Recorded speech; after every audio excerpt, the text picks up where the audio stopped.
బీహార్లో రెండో దశ పోలింగు ఎన్డీఏ ఆర్జేడీలకు ప్రతిష్టాత్మకం.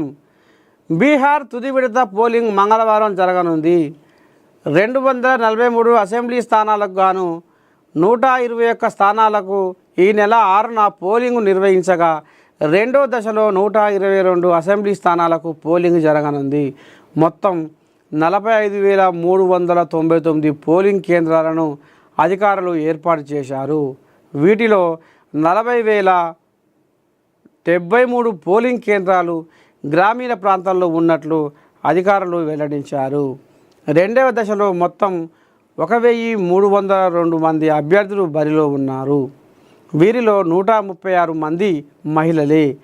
రెండవ దశలో పోలింగ్ జరగనున్న 122 స్థానాలు బీహార్లోని మధ్య, పశ్చిమ, ఉత్తర ప్రాంతాల్లో ఉన్నాయి. బీజేపీకి సాంప్రదాయకంగా తిరుహత్, సారన్, ఉత్తర మిథిలాంచల్ ప్రాంతాలలో గట్టి పట్టు ఉంది. బీజేపీ మిత్రపక్షమైన జేడీయూకు బాగల్పూర్ ప్రాంతంలో మంచి ఆదరణ ఉంది. ఇక విపక్ష మహాగఠబంధన్కు మగధ్ ప్రాంతంలో బలమైన పునాది ఉంది. ఈ ప్రాంతం పరిధిలో గయా, ఔరంగాబాద్, నావడా, జహనాబాద్, హర్వాల్ ఉన్నాయి.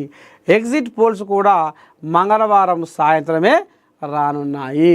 మొత్తానికి ఇప్పుడు మన జూబ్లీ హిల్స్లో ఏం కథ నడుస్తుందో ఇప్పుడు బీహార్ రాష్ట్రంలో రెండవ దశ పోలింగ్ కూడా ఇక కథ కంపిందాట.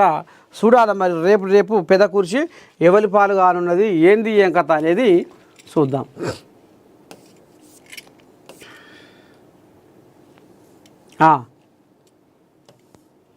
ప్రజాప్రభుత్వంలో మైనార్టీలకు పెద్దపీట. మౌలానా స్ఫూర్తితో విద్యారంగంలో విప్లవాత్మక మార్పులు. అఖిల భారత కాంగ్రెస్ కమిటీకి అధ్యక్షునిగా ఆజాద్ ఎనలేని సేవలు. ముఖ్యమంత్రి రేవంత్ రెడ్డి. స్వతంత్ర భారతదేశ తొలి విద్యాశాఖ మంత్రిగా పనిచేసి దేశ విద్యారంగానికి పునాదులు వేసిన ఘనత మౌలానా అబ్దుల్ కలాం ఆజాద్కి దక్కుతుందని ముఖ్యమంత్రి రేవంత్ రెడ్డి కొనియాడారు. దేశ తొలి విద్యాశాఖ మంత్రి మౌలానా అబ్దుల్ కలాం ఆజాద్ జయంతి సందర్భంగా విద్యారంగ ప్రగతికి ఆజాద్ చేసిన సేవలను ముఖ్యమంత్రి స్మరించుకున్నారు.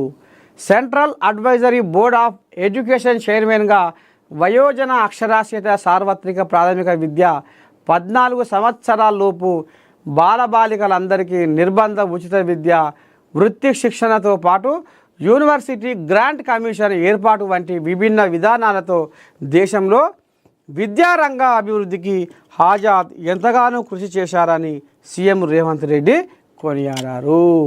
ఆయన జయంతి రోజును జాతీయ విద్యా దినోత్సవంగా జరుపుకుంటున్నామని తెలిపారు. సరే, సంతోషం. రిలయన్స్ అధినేత ముఖేష్ అంబానీ భారీ విరాళాలు. ఎక్కడ ఇది? తిరుమల అన్నప్రసాదం ట్రస్టుకు 100 కోట్ల విరాళం. 2 లక్షల మందికి అన్నప్రసాదం అందించేలా కొత్త వంటశాల. రాజస్థాన్లోని నాథ్ ద్వారాకు